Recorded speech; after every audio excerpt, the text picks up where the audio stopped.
سفیان بن عینہ نے بیان کیا، ان سے عمرو بن دینار نے، ان سے عطا نے اور ان سے ابن عباس رضی اللہ عنہ نے آیت اور جو تمہیں سلام کرتا ہو اسے یہ مت کہہ دیا کرو کہ تو مومن ہی نہیں ہے کے بارے میں فرمایا کہ ایک صاحب مرداس نامی اپنی بکریاں چرا رہے تھے۔ ایک مہم پر جاتے ہوئے کچھ مسلمان انہیں ملے تو انہوں نے کہا السلام علیکم، لیکن مسلمانوں نے بہانہ خور جان کر انہیں قتل کر دیا اور ان کی بکریوں پر قبضہ کر لیا۔ اس پر اللہ تعالیٰ نے یہ آیت نازل کی تھی، آخر آیت ارض الحیات الدنیا، اس سے اشارہ انہی بکریوں کی طرف تھا۔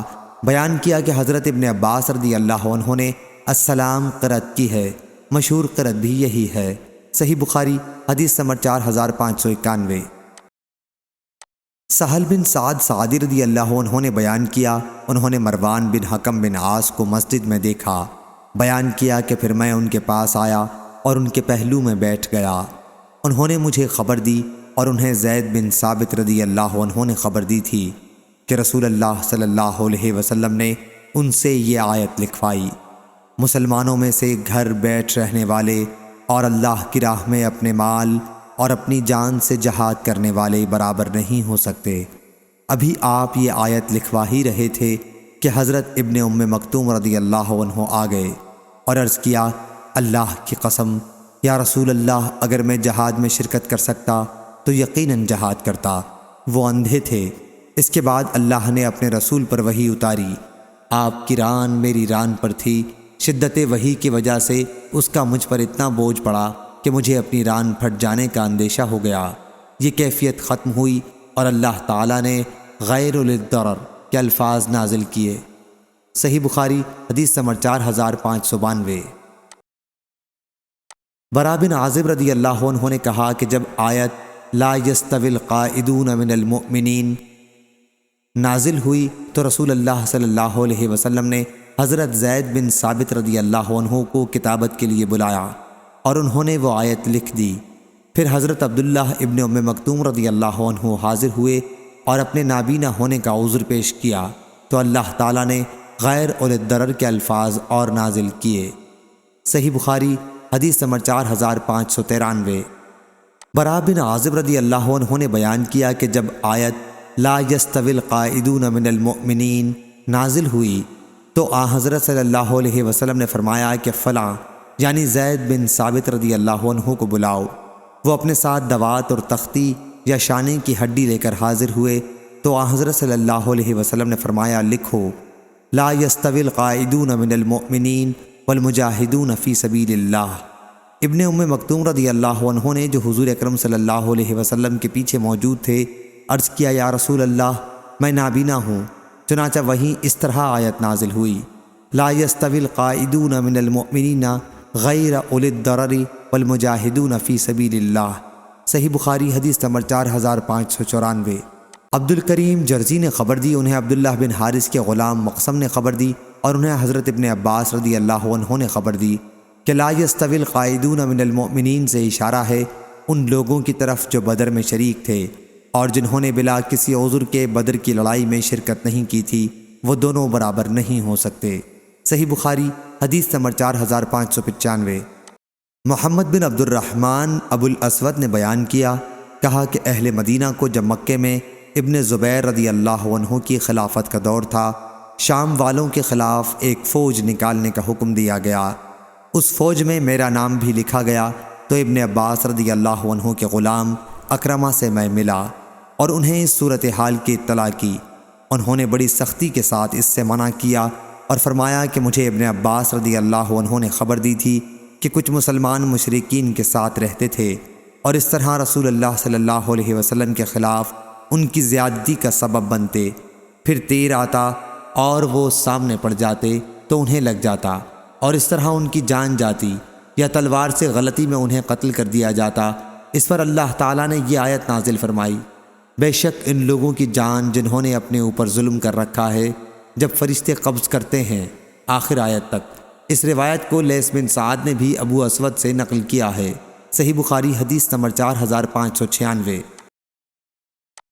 حماد بن زید نے بیان کیا، ان سے ایوب سختیانی نے، ان سے عبداللہ بن ابی ملیکہ نے اور ان سے حضرت ابن عباس رضی اللہ عنہ نے الا المستضعفین کے متعلق فرمایا کہ میری ماں بھی انہی لوگوں میں تھیں جنہیں اللہ نے معذور رکھا تھا۔ صحیح بخاری حدیث نمبر 4597۔ حضرت ابو ہریرہ رضی اللہ عنہ نے بیان کیا کہ نبی کریم صلی اللہ علیہ وسلم نے عشاء کی نماز میں رکوع سے اٹھتے ہوئے سمع اللہ لمن حمدہ کہا، پھر سجدے میں جانے سے پہلے یہ دعا کی، اے اللہ عیاش بن ابی ربیعہ کو نجات دے، اے اللہ سلمہ بن ہشام کو نجات دے، اے اللہ ولید بن ولید کو نجات دے، اے اللہ کمزور مومنوں کو نجات دے، اے اللہ کفار مضر کو سخت سزا دے، اے اللہ انہیں ایسی قحط سالی میں مبتلا کر جیسی حضرت یوسف علیہ السلام کے زمانے میں قحط سالی آئی تھی۔ صحیح بخاری حدیث نمبر 4598۔ یعلا بن مسلم نے خبر دی، انہیں سعید بن جبیر نے اور ان سے حضرت عبداللہ بن عباس رضی اللہ عنہ نے آیت ان کان بکم عظیم من مطر او کنتم مرضى کے سلسلے میں بتلایا کہ حضرت عبد الرحمن بن عوف رضی اللہ عنہ زخمی ہو گئے تھے، ان سے متعلق یہ آیت نازل ہوئی۔ صحیح بخاری حدیث نمبر 4599۔ ہشام بن عروہ نے بیان کیا، ان سے ان کے والد نے ان سے حضرت عائشہ رضی اللہ عنہ نے آیت لوگ آپ سے عورتوں کے بارے میں فتویٰ مانگتے ہیں، آپ کہہ دیں کہ اللہ تمہیں ان کے بارے میں وہی فتویٰ دیتا ہے، آیت وَتَرْغَبُونَ أَن تَنْكِحُوهُنَّ تک۔ انہوں نے بیان کیا کہ یہ آیت ایسے شخص کے بارے میں نازل ہوئی کہ اگر اس کی پرورش میں کوئی یتیم لڑکی ہو اور اس کا والی وارث بھی ہو، لڑکی اس کے مال میں بھی حصہ دار ہو، یہاں تک کہ کھجور کے درخت میں بھی، اب وہ شخص خود اس لڑکی سے نکاح کرنا چاہے کیونکہ اسے یہ پسند نہیں کہ کسی دوسرے سے اس کا نکاح کر دے کہ وہ اس کے مال میں حصہ دار بن جائے جن میں لڑکی حصہ دار تھی، اس وجہ سے اس لڑکی کا کسی دوسرے شخص سے وہ نکاح نہ ہونے دے، تو ایسے شخص کے بارے میں یہ آیت نازل ہوئی تھی۔ صحیح بخاری حدیث نمبر 4600۔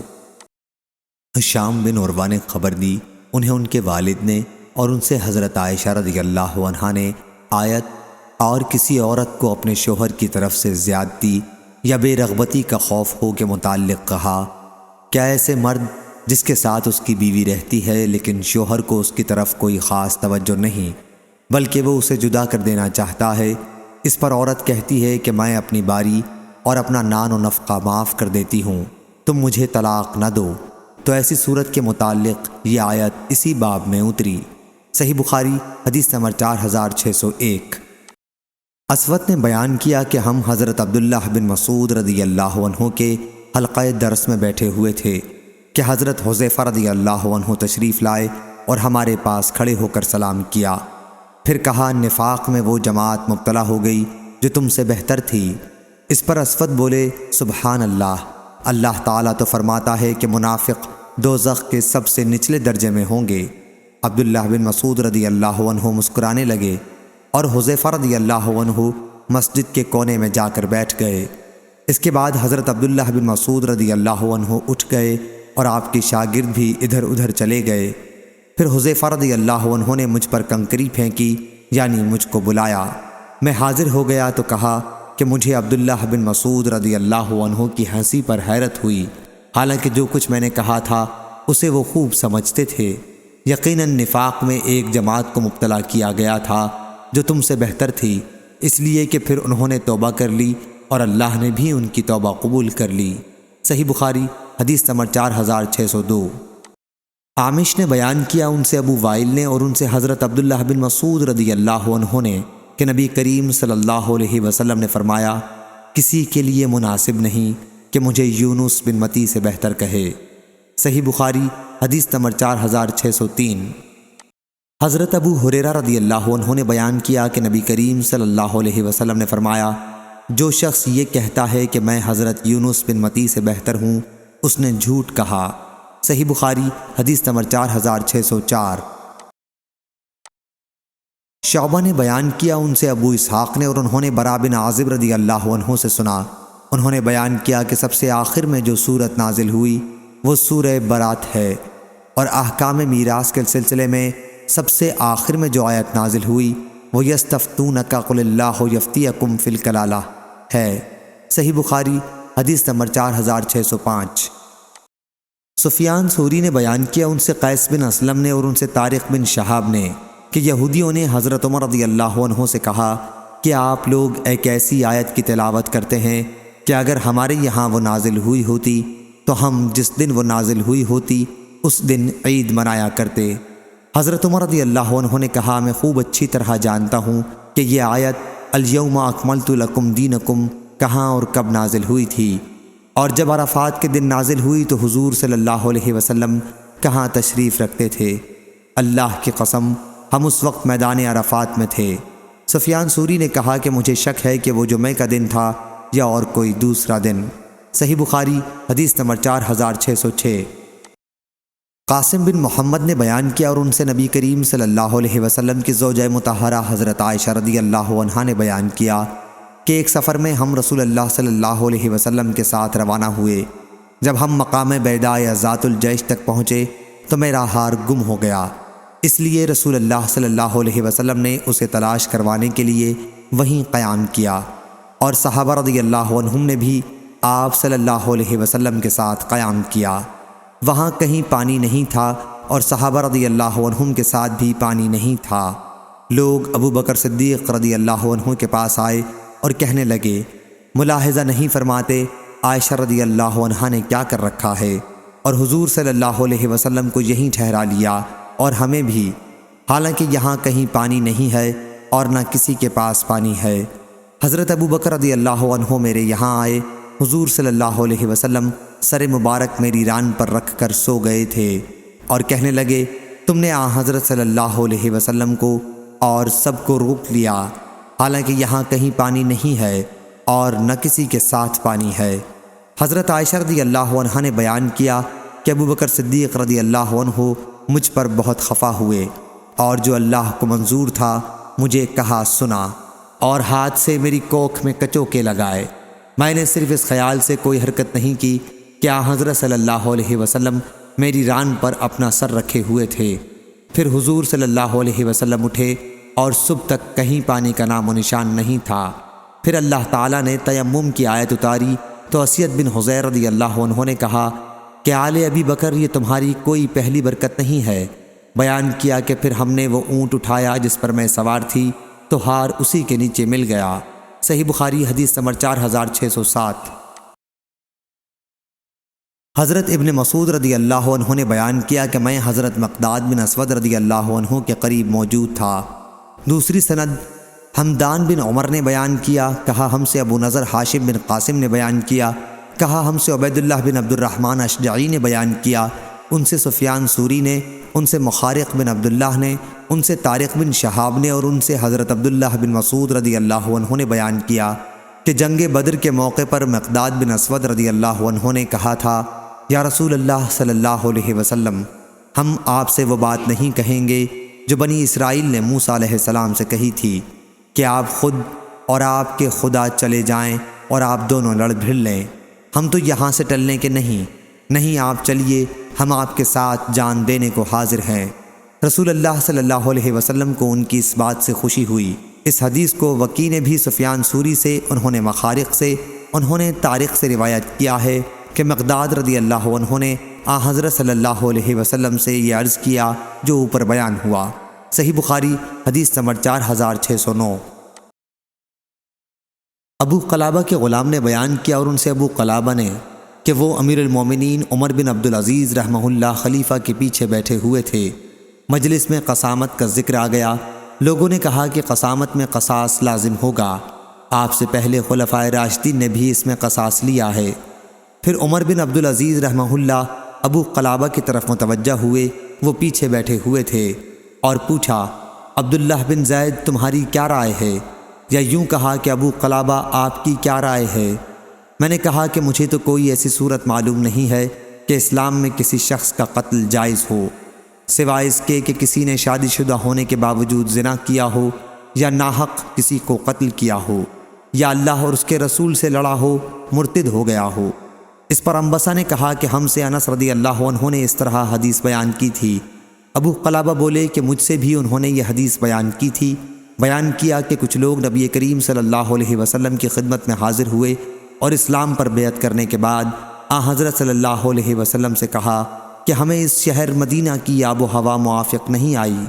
حضرت صلی اللہ علیہ وسلم نے ان سے فرمایا کہ ہمارے یہ اونٹ چرنے جا رہے ہیں، تم بھی ان کے ساتھ چلے جاؤ اور ان کا دودھ اور پیشاب پیو، کیونکہ ان کے مرض کا یہی علاج تھا۔ چنانچہ وہ لوگ ان اونٹوں کے ساتھ چلے گئے اور ان کا دودھ اور پیشاب پیا، جس سے انہیں صحت حاصل ہو گئی۔ اس کے بعد انہوں نے حضور صلی اللہ علیہ وسلم کے چرواہے کو پکڑ کے قتل کر دیا اور اونٹ لے کر بھاگے۔ اب ایسے لوگوں سے بدلہ لینے میں کیا تعامل ہو سکتا تھا؟ انہوں نے ایک شخص کو قتل کیا اور اللہ اور اس کے رسول سے لڑے اور حضور صلی اللہ علیہ وسلم کو خوفزدہ کرنا چاہا۔ انبسا نے اس پر کہا سبحان اللہ۔ میں نے کہا کیا تم مجھے جھٹلانا چاہتے ہو؟ انہوں نے کہا کہ نہیں، یہی حدیث انس رضی اللہ عنہ نے مجھ سے بھی بیان کی تھی۔ میں نے اس پر تعجب کیا کہ تم کو حدیث خوب یاد رہتی ہے۔ ابو قلابہ نے بیان کیا کہ انبسا نے کہا اے شام والو، جب تک تمہارے یہاں ابو قلابہ یا ان جیسے عالم موجود رہیں گے تم ہمیشہ اچھے رہو گے۔ صحیح بخاری حدیث نمبر 4610۔